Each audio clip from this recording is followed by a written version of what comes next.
Tosiaan mä oon Jukka Kaartinen SOK:lta, toimin SOK-vastuullisuusyksikössä vastuullisuuspäällikkönä, tai kuten se siinä oli englanninkielisenä terminä, niin tuttavallisemmin Sustainability Manager. Ja pointtina on kertoa vähän tekosysteemistä ja mitä se niin kuin siellä taustalla tarkoittaa ja mitä siihen liittyvä iso juttu yhteisö sitten omalta osaltaan sitten sen niin kuin osana tarkoittaa ja tuo siihen sitten toivon mukaan tähän kiertotalouteen tätä vauhtia. Näin niin kuin yleisesti siis S-ryhmän strategian kiteytyksestä, mikä meillä on tällä hetkellä tämä strategiakausi voimassa, niin meillä on kolme pääjalkaa siinä tietysti pitää olla kasvava, kilpailukykyinen ja tuloksellinen ja sitten se kolmas iso pilari, mikä siellä on, me ollaan osuustoiminnallinen yritys, eli S-ryhmä koostuu omista alueosuuskaupoista, jotka omistaa tämän SOK, eli Suomen osuuskauppojen keskuskunnan, jossa itse työskentelen, joka on sitten tällainen tukikehitys ja liiketoiminnan ohjaus niin kuin keskuskuntansa, ja meillä on sitten vielä noita omia tytäryhtiöitä, jotka sitten tekee myös liiketoimintaa, mutta osuustoiminnallisuus on aina ollut meidän yritysmuoto, ja osuustoiminnallisuus tarkoittaa montaa asiaa. Omalla tavallaan se osuustoiminnallisuuden sisälle on aina mennyt tämä vastuullisuus eri näkökulmissa, mutta sitä on nyt myös haluttu korostaa, että me ollaan osuustoiminnallinen ja vastuullinen. Ja meidän pitkän aikavälin tavoite on kuitenkin se, että me ollaan toimialojemme edelläkävijä sitten vastuullisuudessa. Ja se ei ole sellainen ihan pieni tavoite tietysti, kun haluaa olla monialayrityksessä, jossa pelkästään niin kuin valtakunnallisia liiketoiminta-alueita löytyy 5 isoa, eli päivittäistavara tai oikeastaan vähittäiskauppa. Sitten meillä löytyy matkailu- ja ravitsemiskauppa. Meillä on ABC-liikennemyymälät ja polttoaineisten jakelu. Meillä on erikoisliike- ja tavarataloliiketoimintaa, eli tuttavallisemmin sokoksia. Niin edespäin, niin ei ole mikään helppo tavoite, mutta ei myöskään, jos tavoittelee korkealle, niin pääsee yleensä aika pitkälle. Tuosta meidän niin kuin, kaupparyhmän työtä ohjaa S-ryhmän vastuullisuusohjelma. Se on luotu vuosikymmenen alussa ja se oli jo silloin tuonne vuosikymmenen loppuun, eli se on tässä koko 20-luvun ajan ohjannut tätä vastuullisuustyötä ja jo silloin vuosikymmenen alussa niin sinne tosiaan määriteltiin toi tahtotila, mikä on vastuullisuuden edelläkävijä. Ja me ollaan jaoteltu meidän vastuullisuusohjelma sitten 3 pääpilarin alle, eli meillä on kohti kestävän kuluttamisen uutta normaalia, meillä on kohti kestävää kasvua ja sitten kohti yhdenvertaista maailmaa. Ja nämä on näitä tällaisia ryhmätason päämittaroitavia asioita, isompia kokonaisuuksia, joissa tietysti on sitten pienempiä asioita alla tuossa keskipalikassa, eli kestävässä kasvussa ja luonnonvaroja kunnioittaen, niin me ollaan kuulosti tutulta, mitä reimalaiset kertoi, niin SBTI:stä, eli meillä on SBTI pitkän aikavälin tavoitteet hyväksyttyä. Meillä on tuo netto nolla tavoite vuoteen 2050 mennessä.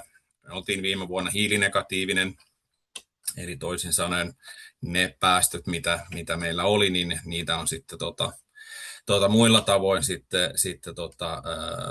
hyvitetty, eli päästiin tuonne negatiivisen puolelle.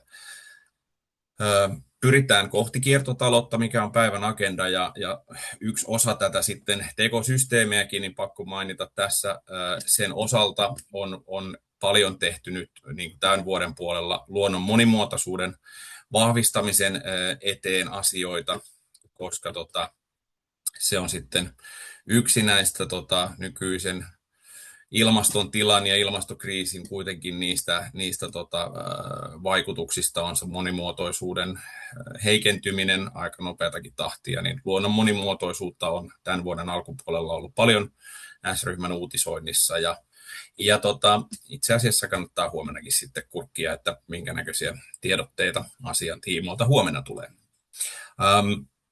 Mutta tänään on kuitenkin tarkoitus sitten tästä kiertotaloudesta avata, mitä me ollaan tehty ja mitä toivottaisiin toisaalta sitten tapahtuva jatkossa. Eli on ollut tosi iso niin kuin kunnia-asia meille olla mukana tässä Segossa siinä mielessä, että tässä on, kuten tuossa ihan alussa katsottiin niitä firmojen logoja, niin se on aika iso ja vaikuttava määrä kuitenkin yrityksiä, isompia ja pienempiä meitä mukana, jotka siinä on ollut tekemässä asioita. Siellä on hienoja projekteja ja hankkeita lähtenyt liikkeelle ja tehty myös sen aikana. Se on semmoinen yritysverkosto, joka on hyvä esimerkki siitä, että mitä sitten voidaan yhdessä saada aikaiseksi. Tämä on ollut äärettömän hieno setti ja kiitos siitä sitten kaikille hankkeen rahoittajille ja pyörittäjille. Näin niin kuin yleisesti S-ryhmässä kiertotalouden osalta, se meidän painopiste on kuitenkin sen kiertotalouden osalta ollut siinä kierrätysasteen parantamisessa, eli jotta me tietysti voidaan toimia kiertotaloudella, niin täytyy pitää huoli siitä, että kiertotalouteen löytyy niitä raaka-aineita, joita sitten voidaan uudelleen käyttää. Viime vuonna meidän kierrätysaste oli vastuullisuus raportointimme mukaan, niin se oli 76%, meidän tavoite on päästä tuonne 80% ja siitä ylitsekin. Mutta se on ollut ihan selkeästi se painopiste siinä kiertotaloudessa, se, että me pystytään tehokkaasti kierrättämään sitten eri jakeita ja eri tuotteita niin, että niitä voidaan myös uudelleen käyttää. No, se ei tietenkään riitä se, että nyt kierrätetään niitä asioita, kuten kaikki tietää, mutta on tehty toimia ja tehdään tälläkin hetkellä tiettyjä asioita. Kiertotalous on kuitenkin sellainen, siinä on valtavasti liiketoimintamahdollisuuksia ja sitten niin kuin potentiaalia ja eri asioita on tehty ja samalla kuitenkin se on sillä tavalla kiertotalous kuitenkin sitä uudempaa liiketoimintaa, että noin niin kuin koko kaupparyhmän näkökulmasta täytyy tietysti selvittää niitä, että mitkä mahdollisuudet siellä on sellaisia, jossa voidaan päästä liikkeelle nopeasti, jossa voidaan toimia vastuullisuuden edelläkävijänäkin ja mitkä on liiketoiminnallisesti sellaisia niin kuin elinkelpoisia. Mitä meillä tällä hetkellä siis löytyy, niin meillähän on käytettyjä puhelimia ja tabletteja myynnissä esimerkiksi tuolla prisma.fin kautta. Aikaisemmin siellä oli myös tietokoneita, mutta tietokoneiden osalta se on tällä hetkellä, niitä ei ole siellä myynnissä. Niitä ehkä tällä hetkellä hieman vähemmän, niissäkin on hyvin paljon, tässäkin verkostossa on yrityksiä, jotka on kierrättänyt niitä uudelleen käyttöön, niin tietokoneessa on tietysti jonkin verran ehkä sitä, että niitä on vähemmän kierrossa kuin sitten noita käytettyjä ja uudistettuja puhelimia ja tabletteja, mutta niitä löytyy edelleen meidän valikoimista. Sokos Helsingissä on tällä hetkellä tuo Emmyn iso osasto, ja joka Sokokseltahan löytyy joka tapauksessa Emmyn, eli vaatteiden kiertotalouden toimijan, niin heidän keräyspisteet löytyy jokaiselta Sokokselta, mutta Helsingin Sokoksessa on edelleen iso Emmyn osasto. Tämä on vähän tämmöinen täällä taustalla, eikä ehkä niin sellainen asia, että nämä kuormalavat, jotka siellä taustalla pyörii sitten niin kuin huomaamattomasti, eikä ehkä nouse niin sanotusti uutisointiin, mutta kuormalavojen kierrättäminen eteenpäin, niin meillähän on se meidän vähittäiskaupan logistiikkakeskus löytyy tuosta Sipoo ja Keravan sieltä Sipoon rajan toiselta puolelta, ja sehän on valtava laitos, jossa paljon kuormalavoja kiertää meidän logistiikassa. Ne käytetään siellä hyvin pitkälti, tietysti omissa tarpeissa niin pitkään kuin pystyy, mutta siitä hyvin läheltä löytyy sitten yksi toimija, joka on yksi niistä, joiden kanssa pystytään kierrättämään niitä eteenpäin, eli saadaan ne eteenpäin, jos ne esimerkiksi on vähän rikkinäisiä tai muita, ja seuraava toimija sitten kunnostaa ne ja kierrättää uudelleen siellä logistiikan tarpeissa. Eli ei niin näkyvä, mutta toimiva kierrätys ja kiertotalouden esimerkki myöskin. Meillä on bioetanolia, jonka niin kuin, lähtöraaka-aine on ei pelkästään toki meidän, mutta myös meidänkin ruokahävikki, ja sen sivutuotteenahan saadaan erittäin ravinnerikasta sitten rehua maatalouden käyttöön, eli bioetanolia on edelleen näissä meidän kiertotalousratkaisuissa, ja sitten on tässä, se on alun perin tuolta Jyväskylän seudun alueosuuskaupasta eli Keskimaasta lähtenyt tämä rentit vuokrauspalvelu, jossa siis meillähän kun nyt ollaan monialayritys ja jos jonkinnäköistä asiaa on sekä myynnissä että itsekin käytössä, niin löytyy tuo rentit vuokrauspalvelu, jonka kautta pystytään sitten vuokraamaan työkaluja, peräkärryjä, kaiken näköistä siellä on ollut. Ja sitä sitten katsotaan, että onko rentitissä sitten millä aikavälillä tai millä laajuudella niin pystyttäisiin sitten laajentamaan liiketoimintaa. Sitten meillä on ollut sillä tapaa, että me ollaan kerätty juurikin sieltä logistiikkakeskukselta eli Inexiltä, niin sieltä PE-muovia, josta on sitten tehty pullonpalautus, eli palpasäkkejä, eli se muovi, mitä me kierrätettiin, niin se korvamerkittiin niin, että meidän kierrättämästä muovista sitten tehtiin myös meidän tarpeisiin näitä palpasäkkejä, eli saatiin kierrätettyä logistiikasta uudelleen käyttöön sitten PE-muovia. Tällä hetkellä se toimintamalli ei ole käytössä. Yksi uutisointi tuosta muutaman vuoden takaa oli se, että meillä on paljon leikkokukkaämpäreitä noissa meidän marketeissa, ja niistä tehtiin sitten sinitarvikkeen kanssa siivoustarvikkeita. Edelleen käytössä meillä on käsipyyherullia, jotka on tehty meidän hotellien tekstiilien eli vuodevaatteiden ja frotee-tuotteiden, niin kun ne tulee elinkaarensa päähän, niin meidän yhteistyökumppanimme sitten pyörittää ne omassa logistiikassaan. Ensiksi ne pyörii heidän kauttaan hotellitekstiileissä ja sen jälkeen niistä sitten tehdään käsipyyherullia, ja niillä on itse asiassa aika hämmästyttävän pitkä elinkaari sitten siitä, että se on hotellitekstiilistä tonne käsipyyherullaan, niin se on aika pitkä se elinkaari siinä. Eli niitä on edelleen, ja sitten aikoinaan kun toi Resterin Resterin vaatteiden kierrätyslaitos saatiin pistettyä pystyyn sinne Paimioon, niin yksi niistä avausvaiheen projekteista, mitä oli, niin oli sitten meidän noiden Original Sokos-hotelleiden työvaatteiden, eli 30 hotellia siinä oli silloin mukana, niin niiden työvaateuudistuksen yhteydessä, niin katsottiin sitten Resterin kanssa, että miten sitä pystytään käyttämään siinä niin kuin kiertotalouden näkökulmista eteenpäin. Se oli äärettömän mielenkiintoinen ja opettavainen sitten myös projektina. Mutta kaiken näköistä on ollut, kaiken näköistä on, ja samalla jos meidän tavoite on olla vastuullisuuden edelläkävijä, niin kyllä tähän lisää sitä vauhtia edelleen tarvitaan ja kaivataan. Eli kuten tuossa ehkä joku muukin on sattunut tupsahtamaan jonkun meidän mainoksen äärelle, jossa puhutaan tekosysteemistä. Tekosysteemin viestintä lähti alun perin kuluttajapäädystä liikkeelle, mutta tekosysteemi kattaa siis niin kuin meillä tämän koko sidosryhmä ja toimintaympäristö siinä mielessä, että siellä on kuluttajat, henkilöstö, meidän kumppanit. Pyritään myös päättäjille kertomaan, mitä me pystytään tekemään, tutkimuslaitoksia, kansalaisjärjestöjä. Eli se on niin kuin tarkoituskin, että se on isompi kokonaisuus, jonka alla näille eri sidosryhmille pystytään sitten kohdentamaan toimenpiteitä.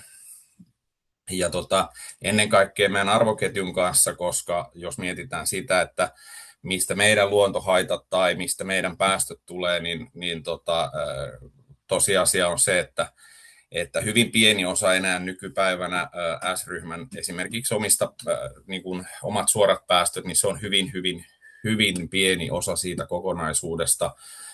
Ja suurin osa tulee sieltä arvoketjusta ja pyritään tekemään sitten meidän arvoketjun kanssa näitä eri asioita yhdessä. Tekosysteemi on katto sille asialle, jonka nimi on itse asiassa Iso juttu. Ja tuolla 2.0 siitä syystä, että meillä on Iso juttu-yhteisö ollut jo aikaisemmin voimassa, mutta silloin sen painopiste oli puhtaasti päästöjen vähentämiseen. Siinä oli tavoitteena säästää 1 miljoona tonnia hiilidioksidipäästöjä arvoketjussa meidän yhteistyökumppaneiden kanssa, ja se tavoite itse asiassa toteutettiin jo etuajassa silloin aikanaan, joten Iso juttu todettiin, että se on hyvä konsepti, mutta laajennettiin sitä viime vuoden puolella siihen, että se laajenee kattamaan ilmaston osalta tosiaan muitakin osa-alueita, kuten luonnon monimuotoisuutta, siellä on vesivastuullisuutta, ihmisoikeusasioita ja sitä kautta myös tätä kiertotaloutta. Eli kun me pyritään tekemään vastuullisuuden edelläkävijä toimenpiteitä, niin kyllä meidän pitää myös sitten pystyä tekemään sitä eri tavoin.